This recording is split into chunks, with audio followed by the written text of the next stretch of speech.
जब फांसी दी गई तो हमारा रूल ये कहते हैं 2 घंटे के बाद जो है डॉक्टर आके एग्ज़ामिन करेगा और एग्ज़ामिन करके वो कहेगा कि इनकी जो लाइफ जो है एक्सटिंक्ट हो चुकी है, मतलब मर चुके हैं।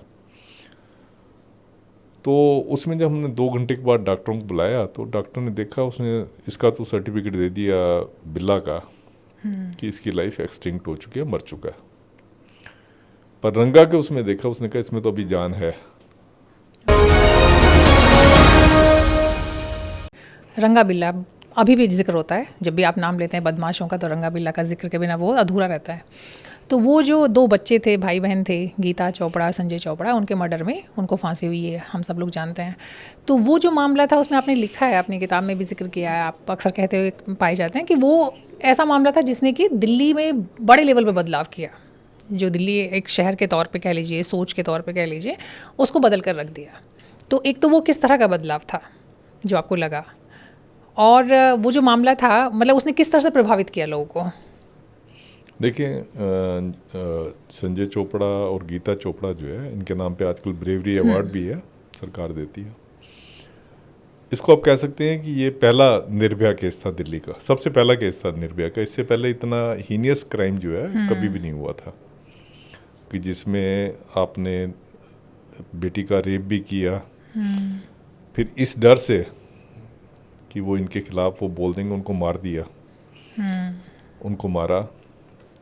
और बच्चों को बच्चों ने आपसे लिफ्ट मांगी थी, जो कि उन दिनों में मुझे याद है कि 75-76 में ये बड़ी आम बात होती थी। बच्चे जो है, कॉलेज के बच्चे जो होते थे, वो खड़े हो जाते थे, कोई कार वगैरह वाला, उनको लिफ्ट मिल जाती थी।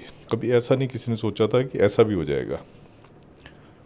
तो उसको कैसे उन्होंने वहाँ से किडनैप करके फिर यहाँ पे रिज रोड है, यहाँ पे उनकी बॉडी को जो है फेंका। तो इतना घिनौना मर्डर था उस टाइम पे दिल्ली। जैसे निर्भया के केस में हमने देखा था, पब्लिक का आउटरेज बहुत ज़्यादा था, उसमें पब्लिक का बहुत आउटरेज था और पब्लिक जो है बाहर प्रदर्शन, सड़कों में प्रदर्शन कर रही थी।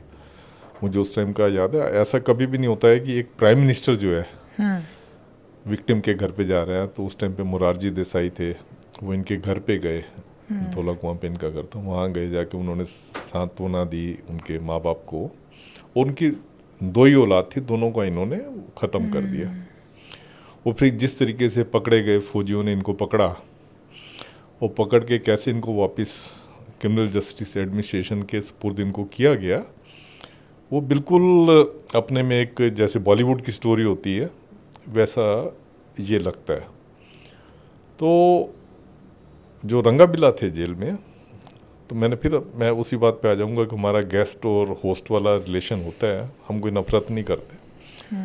तो रंगा बिल्ला जो थे जेल में, वो भी जेल में ना बड़ा पॉपुलर स्पोर्ट है बैडमिंटन।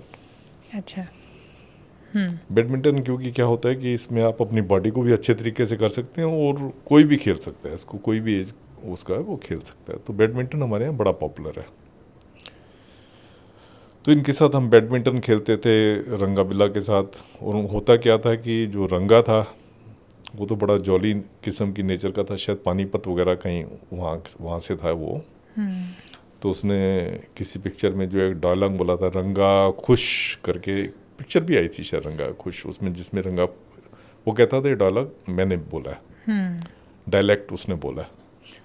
तो वो तो खुश रहता था। जो बिल्ला था वो हमेशा वो एक डिप्रेसिव मूड में रहता था, हमेशा कहता था कि ये रंगा ने मुझे फंसा दिया, रंगा ने ही वो रेप करने के लिए वो किया, मुझे कंपेल किया, नहीं तो हम तो रेप वगैरह करके बच्चों को हम करके हम भाग रहे थे, पर इसी ने मर्डर करवाया। तो वो इसको हमेशा दोष देता रहता था।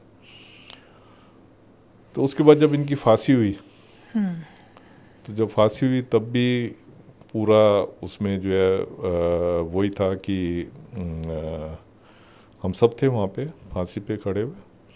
तो दोनों ने रोते हुए जो है, मतलब बिल्कुल बड़े डिप्रेसिव मूड में थे वो जब उनको फांसी दी गई। और जब फांसी दी गई तो रंगा जो है बड़ा लीन पतला सा था, जबकि बिल्ला जो है वो थोड़ा सा हेल्दी, थोड़ा सा, ज़्यादा हेल्दी नहीं था, थोड़ा सा हेल्दी था, उससे कंपैरेटिवली उससे ज़्यादा हेल्दी था।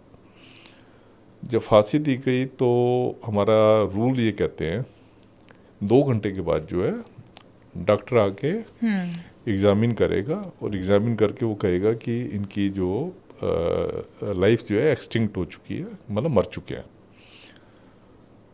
तो उसमें जब हमने 2 घंटे के बाद डॉक्टरों को बुलाया तो डॉक्टर ने देखा, उसने इसका तो सर्टिफिकेट दे दिया बिल्ला का कि इसकी लाइफ एक्सटिंक्ट हो चुकी है, मर चुका है।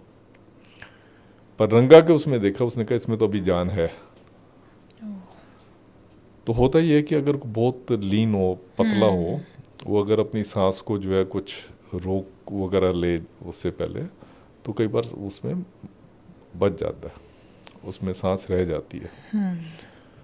तो उसके बाद ये बड़ी अजीब सी वो थी कि अब क्या करें।